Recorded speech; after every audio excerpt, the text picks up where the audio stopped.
मित्रों, जीएस संतोष सर में आपका स्वागत है। आज के लेक्चर में हम ब्रिटिश गवर्नरों की भारत में हड़प नीति और सामाजिक सुधार के बारे में चर्चा करेंगे। अर्थात जो ब्रिटिश गवर्नर भारत में आए थे उन्होंने क्या क्या सामाजिक सुधार किए।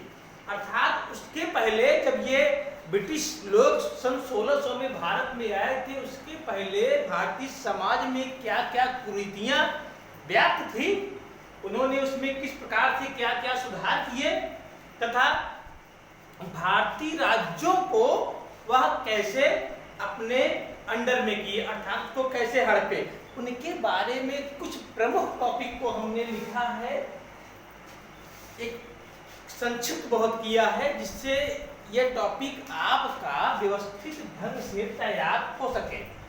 तो सन 1600 में ब्रिटिश भारत में आए थे और 1608 में यह गुजरात के सूरत में अपनी प्रथम फैक्ट्री स्थापित करने के क्रम में यह भारत में हड़प नीति को लागू किए और जिसे डॉक्ट्रिन ऑफ लैप्स के नाम से जानते हैं, तथा सहायक संधि नीति को लागू किए।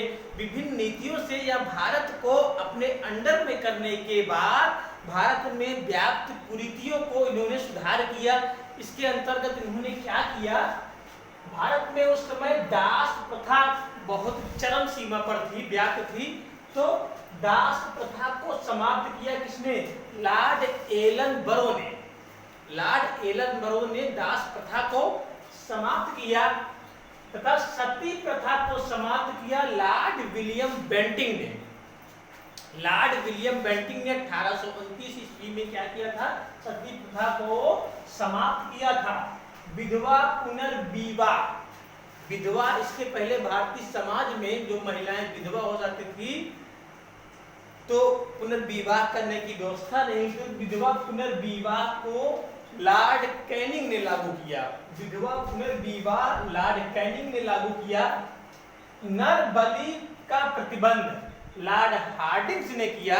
इसके पहले भारतीय समाज में छोटे छोटे बच्चों को बलिदान कर दिया जाता था, अर्थात उनको मार दिया जाता था कि जो महल बनते थे, बिल्डिंगें बनती थी, पुल बनते थे, ब्रिज बनते थे, उसमें जो है उनको बलि दी जाती थी और यह माना जाता था कि इससे उस भवन की आयु अर्थात उम्र बढ़ेगी। तो इस प्रकार की कुप्रथाएं भारतीय समाज में व्याप्त थी, तो उस पर प्रतिबंध किसने लगाया? लॉर्ड हार्डिंग्स ने। विशेष रूप से यह प्रथा बिहार राज्य में प्रचलित थी। नर बलि प्रथा का प्रतिबंध लॉर्ड हार्डिंग्स ने किया तथा इसके अलावा और बहुत सारी कुरीतियां व्याप्त थी, छुआछूत, भेदभाव।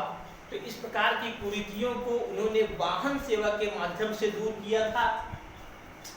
राज्यों की हड़प नीति अर्थात राज्यों में हड़प नीति को, जिसे हम डॉक्ट्रिन ऑफ लैप्स के नाम से भी जानते हैं, को लॉर्ड डलहौजी ने भारत में लागू किया था तथा सहायक संधि नीति को लॉर्ड वेलेजली ने भारत में लागू किया था।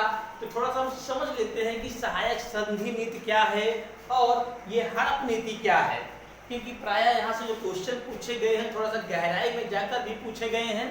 तो सहायक संधि नीति एक ऐसी नीति होती थी ब्रिटिश लोगों की कि जो भी राज्य इसे स्वीकृत कर लेता था, मान लेता था, उसके बाद से उनकी जो विदेश नीति होती थी वह अंग्रेजों के पास चली जाती थी तथा बदले में उन्हें किसी भी भारतीय राज्य से आक्रमण करने की सुरक्षा का आश्वासन देते थे ब्रिटिश लोग। ये थी सहायक संधि नीति तथा हड़प नीति के अंतर्गत जिस भी भारतीय राज्य के पास पुत्र नहीं होता था, अर्थात उनको दत्तक पुत्र लेने का अधिकार नहीं था।